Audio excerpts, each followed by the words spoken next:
Welcome back to Sunday Morning Cafe for our ongoing conversation on building and maintaining resilience during difficult times. This week, I'd like to introduce a metaphor that's going to act like a frame around all these conversations we've been having and that we're going to have. It's a metaphor about African violets, and it came my way through a story that I heard from a colleague of mine, Bill O'Hanlon. Bill, when he was in graduate school, needed to make a living, so he became a gardener for maybe one of the finest psychotherapists of the 20th century, Milton Erickson. And in that role, he bumped into this story. It seems that Milton Erickson had a colleague in his small town who invited Dr. Erickson to come and consult on a case for a woman that was depressed. And this therapist wasn't getting anywhere with this depression. This woman continued just to be suffering so much. So Milton Erickson said, I'll do it under this condition, that you let me interview this woman in her own house. And so obviously this therapist could get the great Milton Erickson. He lined it up. So Milton Erickson comes over and he asks the woman to give him a tour of her house. And so she does. And on this tour, he notices that the house itself is speaking a message of depression. It's dark, it's dingy, no updates, little hoarding going on here and there.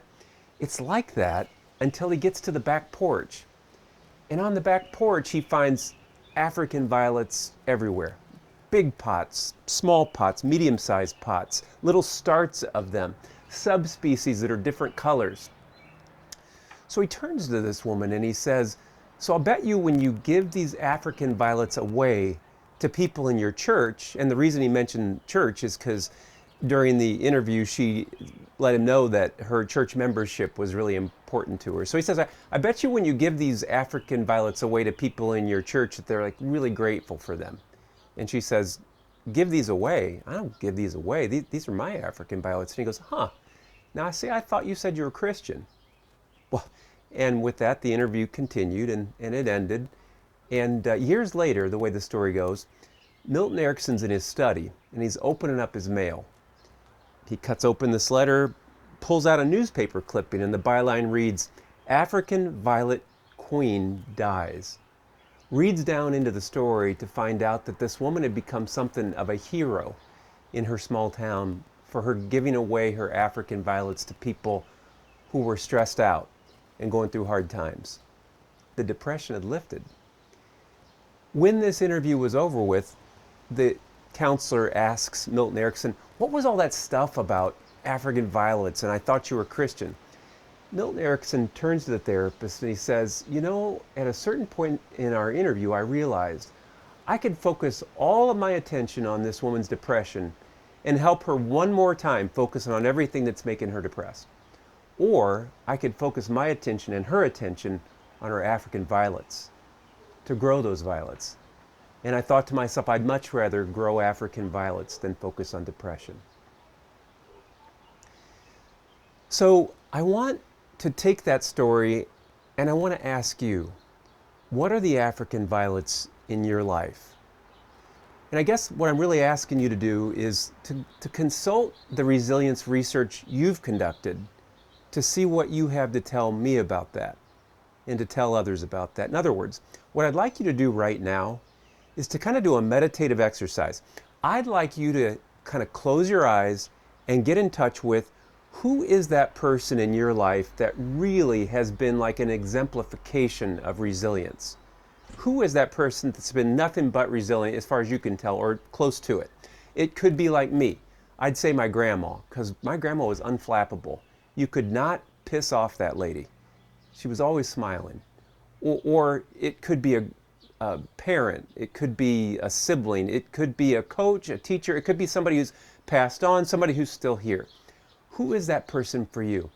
And it could be somebody that you think of their resilience because they're just always looking for any kind of a stray laugh around a corner. They're just hilarious. They're always ready to laugh about something. That's their resilience. Or it could be for you somebody who they're so creative that when they open the refrigerator door, they don't see leftovers, they see a gourmet meal waiting to come together.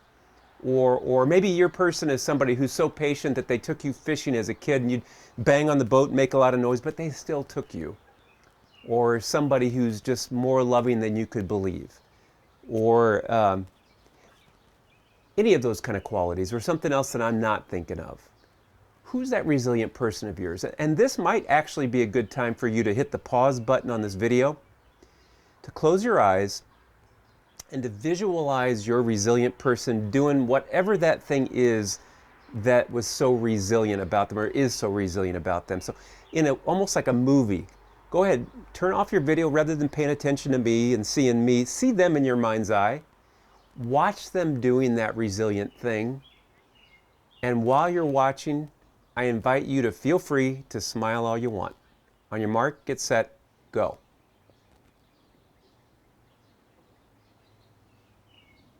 All right, the fact that you've pressed the on button again lets me know that you're back here. The next thing I'd like you to do is come up with what is the word that you would come up with that would tell you what's that quality that you would say is so resilient about them. Now, when I do this in a crowd of people, whether it's for a business or a school or whatever, a synagogue, a church, whatever, I have people tell their stories to each other one-on-one, and then I'll go around the room and I'll say, okay, who's your resilient person? And I'll say, and maybe they pointed to me, I'd say, Grandma, who is unflappable. And then I point to the next one, Uncle, who's really loving, like that. And at some point in the exercise, I'll say this. I'll say, I just played Counselor Jedi Mind Trick on you, and here's how it goes. And let me kind of hint at what I've done here. And what I'll talk about is what I'm going to say to you right now.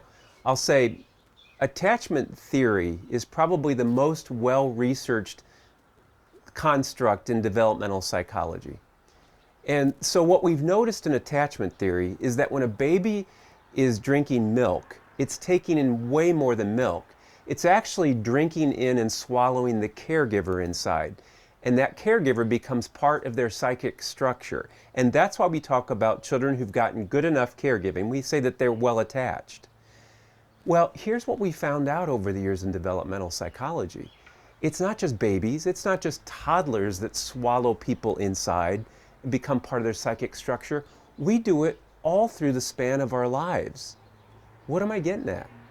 We tend to become what we love. We tend to become what we contemplate. Are you getting wind of what I'm talking about here? Here's what I'm saying. When you just got in touch with your resilient person and what's so resilient about them and that story, you were saying as much about yourself as you were saying about them, because after all, we tend to become what we love. And right about now you might be thinking, well, yeah, okay, but they had this much of that quality, and I think I just have about that much. To which I want to say, if you have just as much as a little mustard seed in your cabinet, why, you put that seed in the ground and it's going to grow into something big enough to house animals and have birds of the air make nests in it. So you can grow that, and it is in you. In fact, I'd go so far as to say the reason you're recognizing that in the other person is that it's already in you as a value. And that's why you see it and value it to start with. So that's really an implication for our own ongoing resilience. What am I getting at? What I want to say is, when you're going to do something hard, maybe like make it through a pandemic, maybe like be a teacher for your kids when you don't have a lick of training for it, when they're on Zoom, to keep them in their chair. When you got to do something like that, make it a point to choose your audience in your head. Picture your resilient person and see if you don't find that you act like them, even just a little bit. So that's one application. Be really clear about who you're choosing to be your audience in your head, and let it be that person that you experience to be really, really resilient. Okay, the second thing I want you to consider is this. Maybe you are your resilient person. And I know what you're thinking. You're thinking, me with my elevated levels of anxiety right now, having a hard time sleeping? Yes, you. Me, who feel a little depressed and ragged around the edges? You bet. You. You think you're a resilient person who you admire always felt resilient? No, they didn't, any more than you do. Consider the fact that you are your resilient person. Third thing, kind of a humble insight, but kind of important too. Anytime I'm working with a person with depression or generalized anxiety disorder, I'm asking them this question. What is that hobby that you have that while not therapy itself, it's very therapeutic? If that woman can break her depression with her hobby of growing African violets, then you know what? Matt, who this week did his landscaping project, it grounded him, it rooted him, it gave him a sense of completion. Do you have a landscaping project? Or Kristen, who loves her knitting, she just sits still and knits. It grounds her. She's not thinking of depression when she's doing that. Or what about Mike? Loves to turkey hunt, even if he doesn't get one. He just likes to be out there. What is that hobby for you? While not therapy, it is therapeutic. And I'd like to bring our conversation here to a close while inviting you to continue this conversation by asking people at home, who's that resilient person? Describe them, and you go ahead and you do a counselor mind trick on them and let them know what I told you. You're saying as much about yourself as you are that person. So this week, my challenge is keep your eyes open to look for the African violets in your life. And it may be that what you'll see as you're looking is a whole lot of manure, to which I want to say, you know what? African violets, they grow pretty well in manure. So I will see you next week as we continue this conversation. But as you're looking for your African violets, don't be afraid to see what you can do, grow them even just a little bit more. I'll see you next week.